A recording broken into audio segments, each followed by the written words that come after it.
یہ ایک سیاہ نما تھا، یہ ایک سیاہ فیصلہ تھا۔ پاکستان آج دنیا کا واحد ملک ہے جہاں سویلین کا ٹرائل وردی میں ملبوس بوٹ پہنے فوجی افسر کر سکتا ہے۔ کوئی اور ملک دنیا کا ایسا نہیں ہے۔ یہ نیپال میں نہیں ہو سکتا، یہ انڈیا میں نہیں ہو سکتا، یہ بنگلہ دیش میں نہیں ہو سکتا، یہ افریقہ کے کسی ملک میں نہیں ہو سکتا۔ پاکستان کے علاوہ صرف ایک اور ملک تھا جہاں آئین ہے، جہاں بنیادی حقوق کا تصور ہے، جہاں سویلین کا ٹرائل ملٹری کورٹ میں ہوتا تھا، اور وہ ملک تھا یوگینڈا۔ یوگینڈا نے 1974 میں ہمارے ملک میں جو 1967 میں ترمیم کی گئی آرمی ایکٹ میں، جس کے ذریعے سویلین کا ٹرائل ملٹری کورٹ میں جائز قرار دیا گیا، اس ترمیم کو نقل کیا ایدی امین صاحب نے۔ 1 فروری 2025 کو جب میں آئینی بینچ کے سامنے یہ مقدمہ آرگیو کر رہا تھا، آپ کو یاد ہوگا دسمبر 2023 میں سپریم کورٹ نے رد کیا تھا سویلین کی ٹرائل کو ملٹری عدالت کے سامنے۔ انہوں نے آئینی بینچ بنایا، اس کے سامنے اپیل لگائی، اور آئینی بینچ نے جو فیصلہ دیا وہ ہمارے سامنے ہے۔ لیکن اس اپیل کی سماعت کے دوران 1 فروری 2025 کو یوگینڈا کے سپریم کورٹ نے بھی کہہ دیا کہ یہ کالا قانون تھا جس کی کوئی جگہ نہیں ہے ایک مہذب معاشرے میں، اور اس قانون کو جو یوگینڈا میں پاکستان کی نقل کر کے اپنایا گیا تھا رد کر دیا۔ آج پاکستان وہ واحد ملک ہے۔ تو یہ ہے کارنامہ اس آئینی بینچ کا جس کو 26ویں آئینی ترمیم کے ذریعے بنایا گیا۔ اسی آئینی بینچ نے پاکستان کی عوام کی جو رائے تھی، جو ووٹ تھا، اس کی لوٹ کے بعد بھی جو سیٹیں بچی جو پی ٹی آئی کے حصے میں آئیں، اس کے تناسب سے جو اسمبلی میں غیر مسلموں کی اور خواتین کی مخصوص نشستیں تھیں جو دی سپریم کورٹ نے ہمیں پی ٹی آئی کو جولائی 2024 میں، وہ سیٹیں بھی چھین لی۔ تو یہ ہے مقصد ان عدالتوں کا۔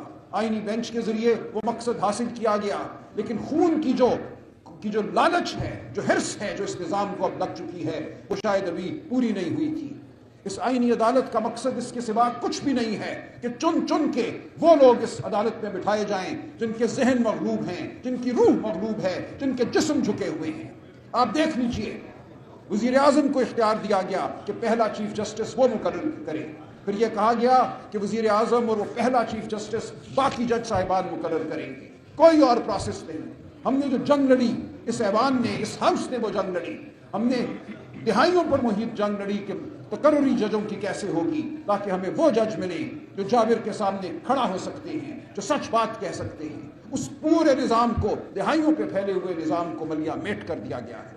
اب یہ معاملہ کسی ایک سیاسی جماعت کا نہیں رہا، یہ معاملہ اب پاکستان کے عوام کی انسانیت کا ہے، خودداری کا ہے۔ کیا ہم انسان ہیں؟ کیا ہم پاکستانی بھیڑ بکریاں ہیں یا ہم انسان ہیں؟ بھول جائیے ایک لمحے کے لیے پی ٹی آئی میں کون ہے، پی ٹی آئی میں کون نہیں ہے۔ میں پورے پاکستان کے عوام کو، نوجوانوں کو، بزرگوں کو، بہنوں کو، بھائیوں کو، سب کو دعوت دیتا ہوں اور کہتا ہوں اپنی خودداری کے لیے کھڑے ہو، اپنی نسلوں کی خودداری کے لیے کھڑے ہو۔ ہم اگر انسان ہیں تو ہمیں کھڑا ہونا ہے، ہمیں اپنی آواز بلند کرنی ہے، ہم اپنے آسودہ گھروندوں میں چھپے نہیں رہ سکتے۔ یہ ایوان ہم نہیں مانتے، ہم نہیں مانتے، ہم نہیں مانتے، ہم نہیں مانتے۔ زندہ باد، زندہ باد، مردہ باد، زندہ باد، زندہ باد۔ مجھے یاد ہے وہ دن، میں طالب علم تھا، نوجوان تھا، 1981-82 جب اس ایوان میں منٹو صاحب تقریر کیا کرتے تھے، ملک سعید حسن تقریر کیا کرتے تھے، شیخ رفیق موجود تھے۔ تاریخ دور تھا، وہ مارشل لا کا دور تھا، لیکن یہ ایوان متحرک تھا، یہاں جذبے جوان تھے، یہاں نکلتے تھے باہر۔ میں ایک طالب علم کے طور پہ باہر نکلتا تھا۔ مجھے یاد ہے مارچ 2007 کا وہ دن جب اسی ایوان میں یہاں ہم اکٹھے ہوئے تھے، اور پھر ہم نکلے تھے باہر۔ گیٹ پر انہوں نے زنجیریں باندھ دی تھی، گیٹ کو بند کر دیا تھا، لیکن ہماری قوت تھی، وہ قوت ایمانی تھی، وہ ہماری قوت تھی، ہمارا جذبہ تھا جس نے ان زنجیروں کو توڑ دیا تھا۔ ہم باہر نکلے تھے اور پھر ہماری گونج پورے پاکستان میں پھیل گئی تھی۔ اس آمر کو، اس ڈکٹیٹر کو بالآخر اس ملک سے بھاگنا پڑا تھا۔ تو اس ایوان نے بہت سے مارکے لڑے ہیں۔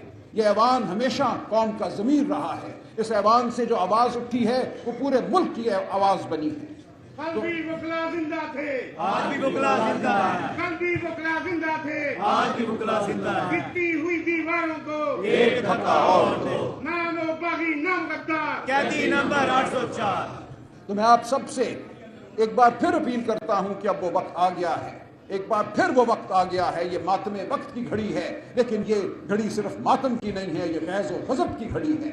ہمیں کھڑا ہونا ہے، ہمیں اپنے وجود کا احساس دلانا ہے، ہمیں یہ جنگ لڑنی ہے، اس کے سوا کوئی چارہ نہیں، یہ ہمارے ضمیر کا تقاضا ہے۔ تو میں پورے پاکستان کو یہ دعوت دیتا ہوں، ہر سیاسی وابستگی سے بالا تر ہو کر، ہر ذی شعور کو، ہر باضمیر کو میں یہ دعوت دیتا ہوں کہ ہمارے ساتھ نکلو، اپنی آواز بلند کرو، کھڑے ہو جاؤ اپنی حقوق کے لیے، اپنی انسانیت کے لیے، اپنی چادر اور چار دیواری کے تقدس کے لیے۔ اس ملک میں آج نہ شرافت ہے، نہ آئین ہے، نہ قانون ہے۔ آج کسی کو بھی اٹھایا جا سکتا ہے نیگو ڈالے کے ذریعے، آج کسی پہ بھی کوئی مقدمہ بن سکتا ہے اور پھر تمام عمر کو جیل کی کوٹری میں رہے گا یا ان عدالتوں کے سامنے پیش ہوگا جن کا ضمیر نہیں، جن کی آنکھیں نہیں، جو گونگی ہیں، جو بہری ہیں۔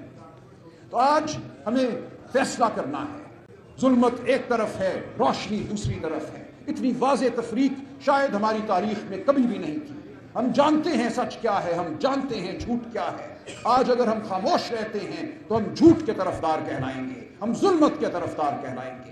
آج آپ کے پاس، میرے پاس اس کے سوا کوئی چارہ نہیں کہ ہم متحد ہو کر باہر نکلیں۔ وہ جو ڈرے ہوئے ہیں، جو خوفزدہ ہیں، جن کے دلوں میں وسوسے ہیں، جو کسی لالچ سے مروب ہیں، ان کو بھی ہم نے ساتھ لے کر چلنا ہے، ان کو بھی ہم نے للکارنا ہے، ان کے ضمیر کو بھی ہم نے آواز دینی ہے۔